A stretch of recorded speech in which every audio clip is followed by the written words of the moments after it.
Buena semana para todos, que Hashem nos cuide, que tengan muy bonita semana, que hayan tenido una muy bonita semana. Bienvenidos nuevamente a nuestra clase de Sat Hashem.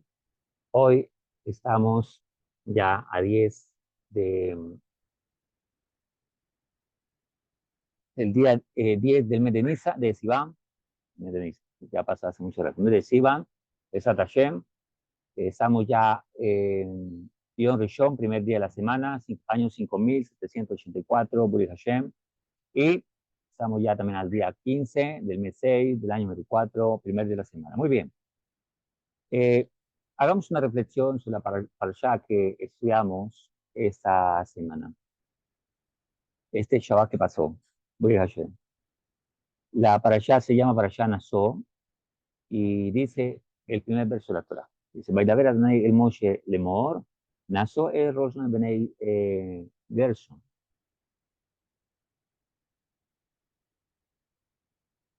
Hashem le habla a Moshe diciendo, haz un recuento de los hijos de Gerson, también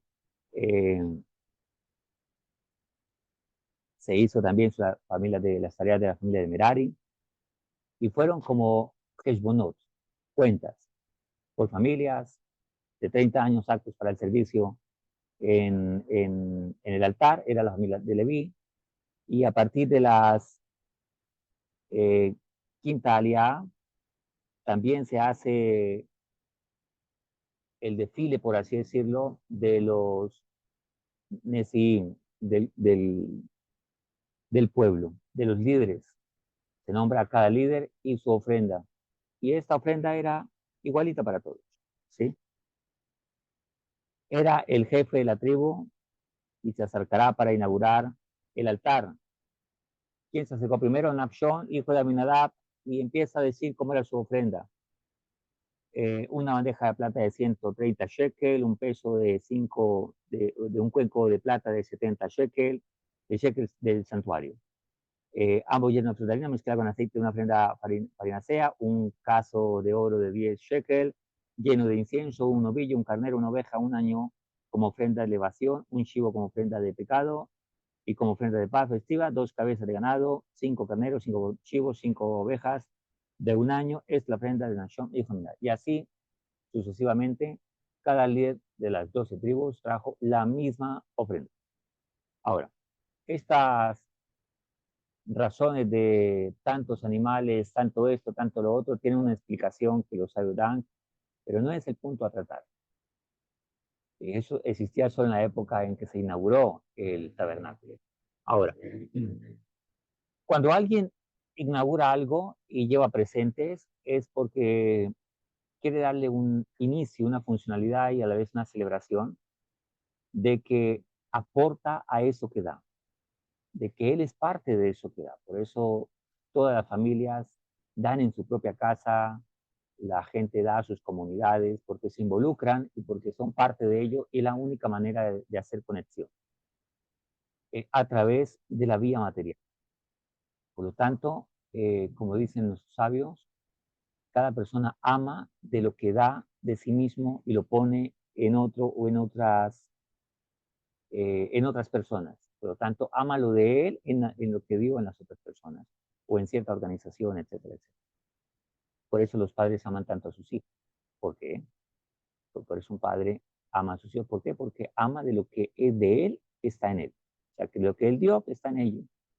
Y así sucesivamente. Por eso Hakadosh Baruj Hu nos ama, porque somos de él. Somos la inversión de él. Ahora, pero el punto aquí no es hablar de dar, sino de la unión. La ofrenda representaba, era igualita para todos, todos unidos al mismo sitio, llevando al mismo sitio la misma ofrenda, la misma cantidad, las mismas características, pero cada tribu. Esto representa unidad. ¿Qué tan importante es la unidad en la vida de una persona? La unidad es una expresión externa de lo que es internamente. Esa unidad mental, esa unidad emocional, esa unidad de carácter, esa unidad en sus principios, esa unidad que tiene dentro. Él es uno con su propia fe. Ahora, esto específicamente es muy importante en las organizaciones, en las comunidades, pero viene a ser mucho más relevante. Por supuesto, es importante en todas, pero ¿dónde empieza la unidad? En la familia.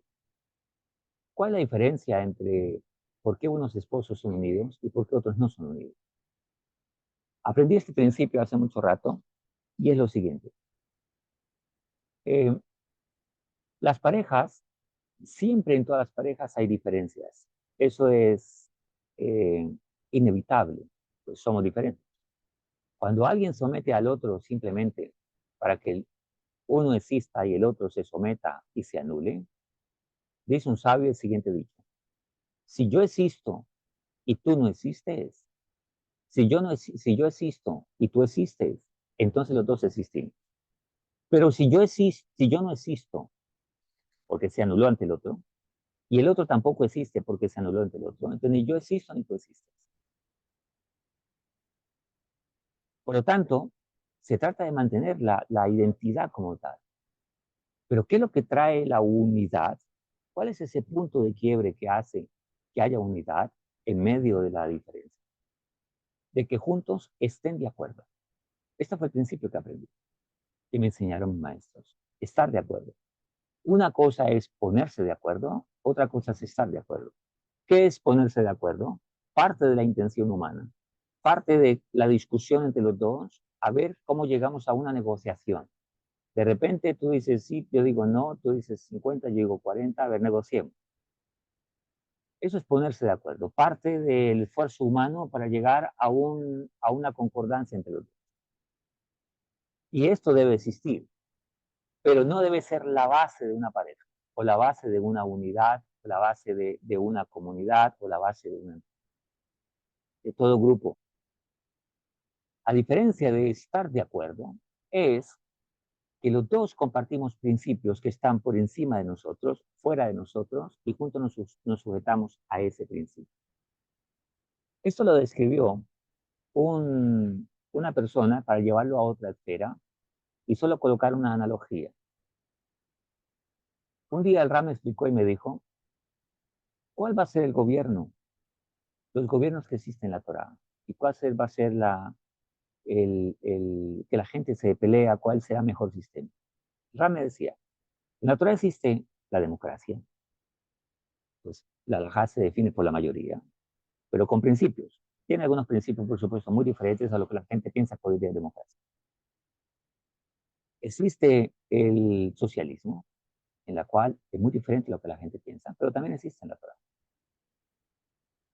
Existe también el comunismo, pero muy diferente a lo que la gente piensa que es comunismo. También está en la Torah. Existe el capitalismo, muy diferente a lo que la gente piensa, pero también está en. Pero estas diferencias puede hacer que haya una desunión cada vez más y no se logre encontrar el punto. Te decía el Ra, ¿cuál es el punto que viene a unirlos? La corona, la monarquía. Cuando venga el Moshiach será una monarquía. Entonces todo se engranará en base a la monarquía. Pero todos no dejarán de existir. Todos compaginarán dentro de un solo sistema llamado la monarquía. Ahora, cuando tú estás de acuerdo y yo estoy de acuerdo, no nos ponemos de acuerdo, estamos de acuerdo con Dios en la vida que vamos a vivir de acuerdo a su Santa Torá, entonces lo que queda es discutirlo cómo lo vamos a hacer. Entonces ahí sí discutimos cómo lo vamos a hacer, pero estamos de acuerdo en el principio. No nos ponemos de acuerdo. El problema es que cuando un alma no ha encontrado su propósito en la vida, su origen y su destino, entonces él es como un perdido. Y viene la pregunta que le hace Dios a Adán, ¿dónde estás, Adán? O sea, ¿dónde estás? Ubícate en la vida. ¿Qué es lo que deseas hacer? Me dijo un amigo que le dijo a su hija para conseguir Shidduch, que ya se casó, Buri Hashem, que Dios los bendiga y les prospere su matrimonio, Besat Hashem, con toda bendición y todo lo bueno. Y él le dijo a su hija, pregúntale al muchacho cuando te entrevistes qué es lo que no quieres hacer en la vida. Porque lo que quieres hacer en la vida debe ser la Torah. Que lo que no, nunca va a llegar a eso. Entonces, estamos de acuerdo los dos en los principios. Y de ahí definimos entonces cómo lo vamos a hacer. Así funciona el mundo. Cuando una persona entra a una compañía, a una empresa, él no va a definir el uniforme que va a usar, excepto la gama que la empresa le da. Aparentemente decide, este o este, pero la empresa le puso 5 y sobre esos 5 decide. Yo te pongo el límite. El horario al cual va a entrar, las funciones que va a entrar, inclusive el precio que le van a pagar. Lo que la persona tiene que hacer es aceptar y entonces poner de su habilidad, de su creatividad, para mirar cómo hace bien ese trabajo que ya le encomendaron, dentro de unos límites que le han establecido. Primero está de acuerdo con la empresa y después, entonces, busca ser creativo para mirar cómo llega a sus objetivos. La unidad es muy importante en la vida de una familia, pero la unidad viene cuando estamos de acuerdo en lo correcto. Por eso, toda negociación que la gente intenta hacer de paz y no hay principios en la cual supera el razonamiento del ser humano, van a ser intenciones que parten posiblemente de la corrupción del ser humano. Por ejemplo, el hombre que le dice a su esposa que él estaría en paz y estaría feliz con ella si ella se sujeta a sus pretensiones, a sus ocurrencias. De repente, el esposo quiere que la esposa haga cosas porque eso le deleita a él, pero son cosas corruptas. O la esposa quiere que el esposo haga cosas corruptas porque eso es lo que le gusta a él. De repente el hombre quiere tener 10 mujeres y eso lo hará feliz a él y la esposa tiene que soportar esa situación. O de repente la esposa puede decirle, mire, yo tengo tres hombres y así estamos felices. O de repente en un barrio hay alguien que roba y entonces no me digan nada, déjenme robar y yo así soy feliz. Y de repente si alguien protesta, entonces ya parece ser injusto. Cuando estamos de acuerdo con los principios correctos, entonces puede venir la unidad. Por eso las ofrendas eran iguales, porque cada tribu era diferente. Santo Arizal nos dice que cada tribu tenía inclusive su propia forma de rezar, su propio sidur, por así decirlo, su propio estilo, su propia característica, su propia identidad para tener una boda Hashem, un servicio a Hakadosh Baruj Hu. Sin embargo, a la hora de presentar las ofrendas, iban al mismo punto todos. La misma Torah nos une a todos, el mismo principio nos une a todos. Los principios jamás van a cambiar. Las formas cambian, los principios no. Así que busquemos la unidad en base a los principios, en base a lo correcto.